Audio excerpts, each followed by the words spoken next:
Hey guys, welcome back to At Liminal Period. It's your girl, Chun-Li Shoddy. In today's video, I have a clip from the Fung Bros that I wanted to share with you guys, and it covers the topic of ABGs. And what exactly is an ABG? Well, it's an acronym that stands for Asian Baby Girl, and it's essentially an Asian American girl that I would say identify as a baddie. Okay.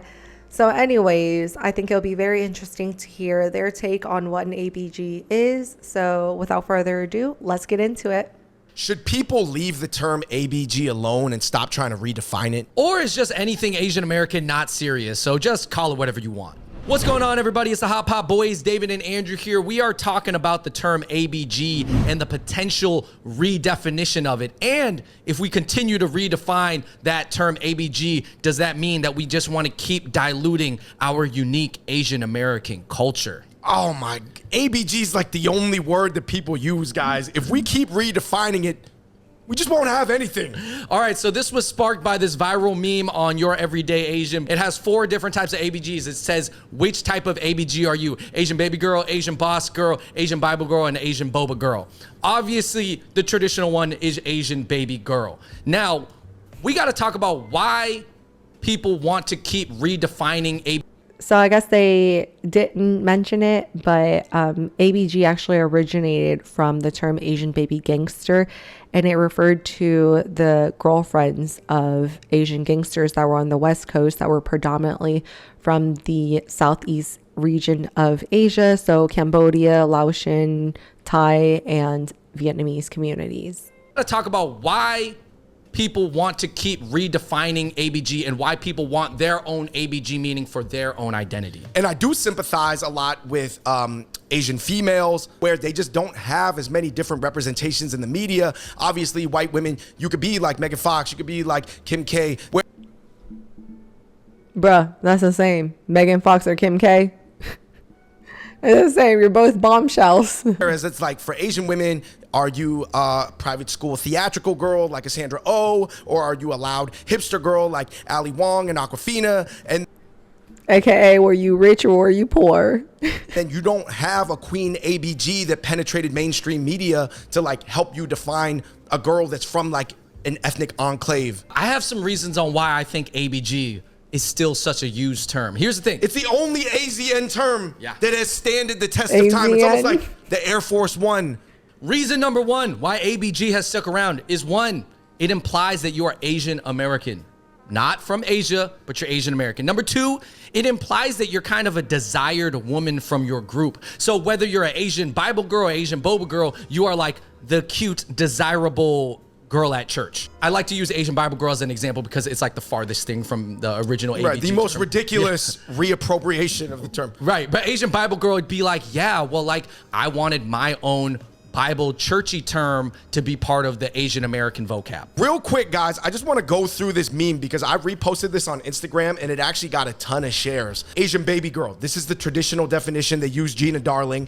You know, we've made a video about this in the past. Who's Viet?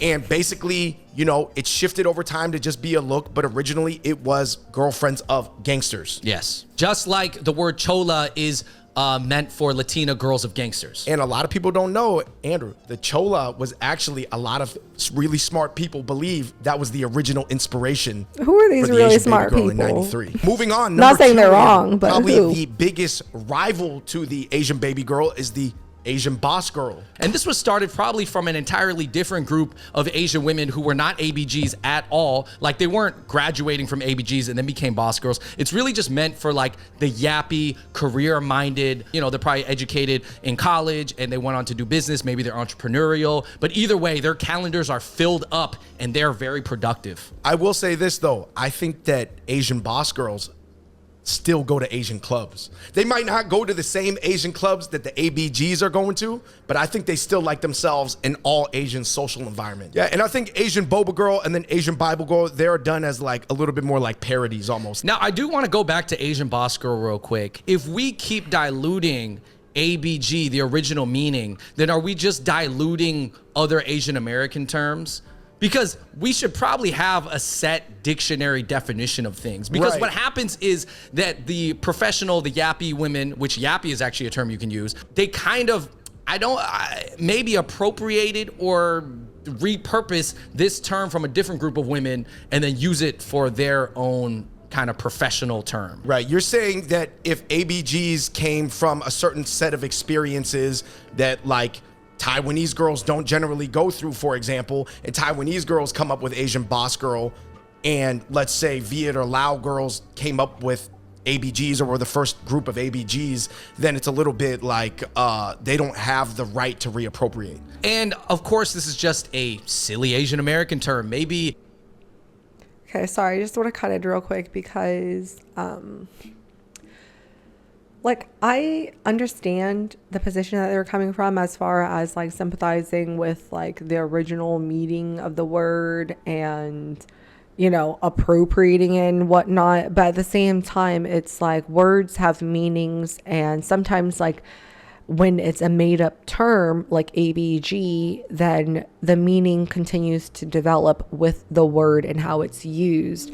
Because again, like when I said the history of the word was Asian baby gangsters, and it was specifically Southeastern Asian women, aka Lao, Thai, Cambodia, Vietnam, girlfriends of the gangsters on the West Coast. Okay. That was back in the 80s, early 90s, okay? And if you guys remember from a previous video of mine, like I mentioned, there wasn't a large Asian community within the East Coast. So even though now there is, like within the state of Georgia, Korean is the third most spoken language, Vietnamese is the fourth. So there is a large Asian community here. So just because some of the experiences are not in line at the same timeline, okay, doesn't mean that that experience isn't also had. So sorry, I know that was a mouthful, but basically what I'm saying is there are also Asian gangsters on the East Coast. Okay, there's a lot. Maybe I'll do a video on that, but there's a lot of Vietnamese gangsters, drug busts, and just criminal activity happening here in Atlanta, Georgia. And perhaps it just doesn't get the media attention, but I'm sure I can dig it up if you guys are interested in it. But there are many Asian girls, myself included, that might have worked at Asian bars, that have been around these Asian gangsters. Maybe some of them have dated Asian gangsters. But that was in the 2000s. So even though it was not in the same timeline, that's what I was saying, with the West Coast and being on the 90s timeline, you still have a certain experience, okay? But the thing is, it's like these women in the 2000s, like they end up growing up. They end up going to college, going to get their careers, getting their life in order. And so, again, the term ABG continues to grow and develop with the individual or the group of people that identify with that term. Personally, for me, ABG is just a term for an Asian American woman. Okay? Sorry, the term came out in 93. I was born in 93. So if you really want to talk about it, maybe I'm the original ABG. Okay? But no, just kidding. But yeah. I don't know, Asian American woman, someone that maybe is not particularly in the mold, maybe someone that has a little bit more sexual appeal, sexual desire, whatever. Bung Bros already said it. It's just a free for all. Maybe that's how it should be. I'm asking you guys, I want to see your feedback in the comments down below, whether you think the ABG term should be protected to its original meaning, or now it's just this abbreviation that can just mean literally anything. I think you have to take a look at other communities. For example, African American community have terms Sadidi, Yellowbone, Redbone. These are things that are generally only make sense within that ethnic enclave, right? That world. Tita in Hawaii, it's a term for like a brash Polynesian woman of large stature. Snow Bunny, Southern Belle, indicating, you know, a girl in Denver. Jap, not the derogatory term for Japanese Americans. I'm talking about Jewish American princess. He's doing a really bad job explaining some of these terms, because am I understanding this? Was he saying that Snow Bunny and Southern Belle are the one and the same? No. That's a term that only sort of like in the Jewish American world they use. People outside of that world, no idea what they're talking about. But since ABG just says Asian baby girl, that kind of left the umbrella meaning very open, Yeah. which it could Exactly. encompass all types of Asian women. So If it now, would have stayed Asian baby gangster like it was in 1993, then it would be more concrete and less fluid. Yeah, maybe, because then you couldn't say Asian business gangster, because that wouldn't really make sense. Or like you could, but it really wouldn't. You'd catch. have to be really ruthless at business to make that logically make sense. If you look at like Southern Belle, Andrew, that definition has never shifted to include Kim Kardashian. That's like very trendy in 2022, but that can never be a Southern Belle, because the Southern Belle obviously has a lot of movies and a lot of celebrities that sort of verify and solidify that archetype. In some sense, we have to just let terms be the terms that they've been for like 20 years. Right. Even though like the word fob, a lot of people kind of disagree whether we should still use that term. It does have a meaning, and that meaning does not change. You cannot redefine It means fob. you weren't born in America, Yeah, basically. but you're not redefining that term. Right. It means what it means. If we want Asian American culture to Okay, so they're moving on. So I have to get back onto the topic of FOB real quick. But FOB, for those who might not know it, is the acronym for Fresh Off Boat, or Fresh Off the Boat, meaning you just immigrated here, you just landed here, okay? Because I don't know 100% if it came from Vietnam, but it would only make sense because a lot of Vietnamese refugees ended up in America on small sailboats. But yeah, fresh off the boat would be a term. And to my understanding, it's not only used within the Eastern and Southeastern Asian community, but it's also used within the South Asian communities. So very interesting, but it means fresh off the boat. However, I would challenge and say that even though that like the acronym itself is very concrete, as in you're talking about freshly or newly immigrated individual, there are a lot of people that will actually use fob or fobby, like FOBBY, as an adjective. So they can say, hey, you're acting really fobby. And they're just talking about stereotypical Asian behavior. Okay, like maybe you're going to a fast food restaurant, and after you check out and you leave, you grab a handful of napkins and keep in your glove compartment. Now, there's a lot of different communities that also do these things. However, for some reason, it's ingrained in a lot of Asian immigrant or Asian American immigrant minds. And so maybe it just, I don't know, is an internal bias, you know what I mean? But that, or collecting grocery bags, using grocery bags as trash can liners, you know, like just different ways that I actually think are not racially inherited, but actually just common behaviors within people within a certain class system, you know what I mean? Or within a certain level of economic, I guess, progress. But anywho, that was just my little tidbit on the word fobby, is that that term is actually changed and applied to different circumstances that aren't necessarily always concrete, because, you know, someone that has never stepped foot in Asia could act fobby by demonstrating a behavior.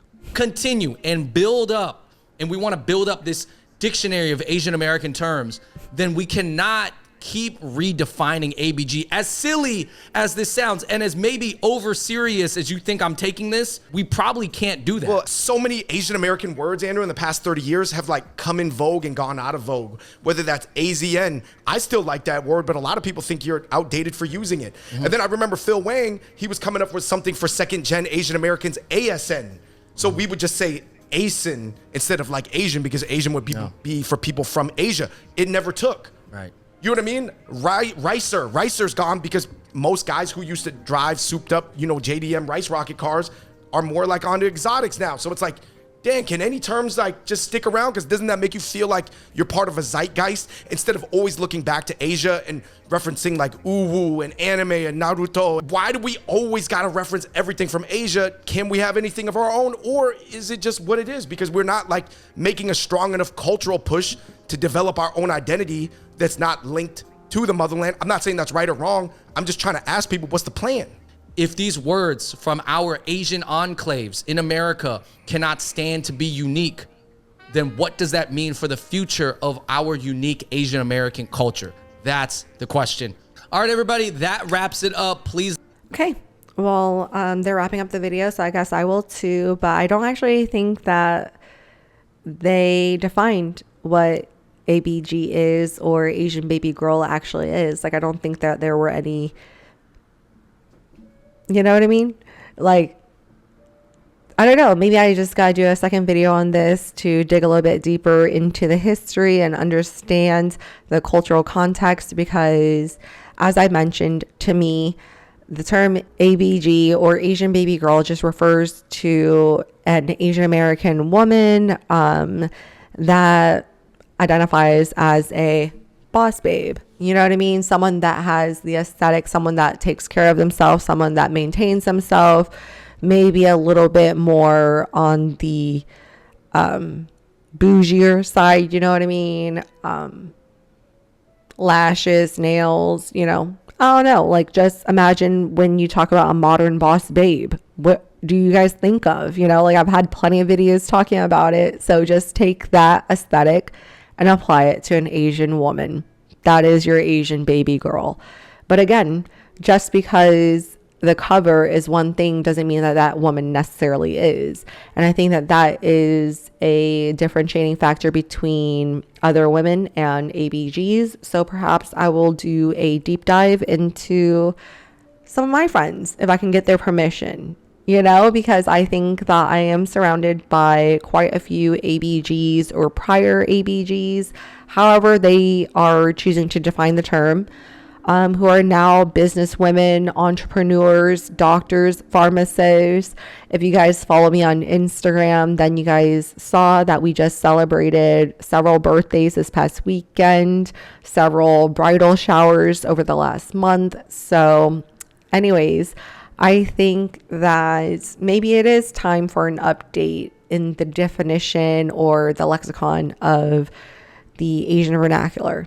So anyways, comment down below what you guys think the term ABG stands for. Let me know if you guys enjoyed this video, and I look forward to speaking again with you guys next time. Bye.